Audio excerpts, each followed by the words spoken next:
কাকলি একাডেমির পক্ষ থেকে একজন দর্শকের অনুরোধে প্রুফের এই নতুন ভিডিওটা করলাম। যদিও এর আগে আমি প্রুফ করিয়েছি, তোমরা ওই প্রুফগুলো দেখেছো। আর আজকের প্রুফটা খুব সংক্ষেপে শর্টকাটে করে দিচ্ছি যাতে তোমাদের বুঝতে সুবিধা হয়, এবং যারা আজকে নতুন দেখবে তারাও খুব সহজেই প্রুফ সম্পর্কে একটা ধারণা তৈরি হয়ে যাবে।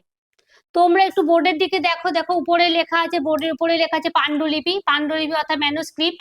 এই পাণ্ডুলিপিতে তোমার যেটা লেখা থাকবে অর্থাৎ সঠিকটা লেখা থাকবে, সেটা দেখে তোমাদেরকে প্রুফগুলোকে সংশোধন করতে হবে।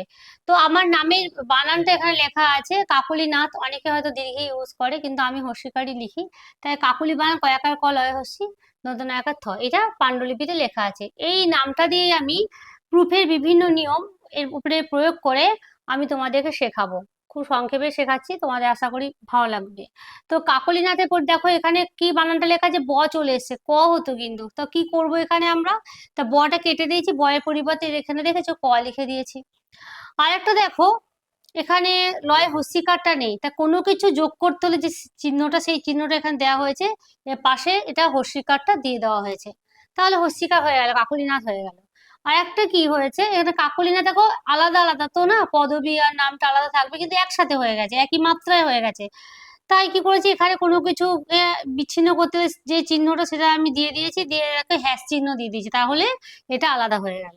আবার এখানে কি হয়েছে, এখানে কি হয়েছে কা কলি, মানে এই কলিটা কায়ের থেকে বিচ্ছিন্ন হয়ে দূরে সরে গেছে, এটাকে কাছে আনার জন্য এই চিহ্নটা ব্যবহার করতে হবে, এবং এই চিহ্নটা ব্যবহার করেছি আমি।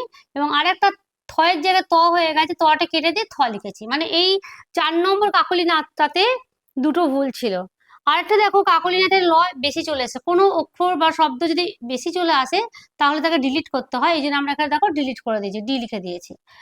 কোনো শব্দ বা অক্ষর যদি উল্টে যায়, উল্টে গেছে, লটা উল্টে গেছে, উল্টে গেলে সোজা করতে হলে যে চিহ্নটা ব্যবহার করতে হবে, এই যে এই চিহ্নটা ব্যবহার করতে হচ্ছে, এটা হচ্ছে তুমি ব্যবহার করবে, আর তোমার সেই শব্দটা তোমার সোজা হয়ে যাবে। এবার দেখো কাকলি জায়গায় কালো কি হয়ে গেছে, তো ল এদিকে যাবে, ক এদিকে আসবে।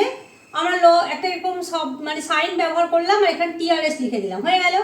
8 নম্বরটা দেখো হস্যিকা দিতে হবে, কা কলি দীর্ঘি হয়ে গেছে, তো প্রথমে আমি হস্যিকা দিয়ে নিলাম এই যে, তারপর লয়ের দীর্ঘিকারটা কেটে দিয়ে ডিলিট করে লিখে দিলাম। আর এখানে দেখো মোটা মোটা করে কটা কালো দিয়ে মোটা করে বুঝিয়েছি, আর একটা ক দিয়ে মোটা করে বুঝিয়েছি।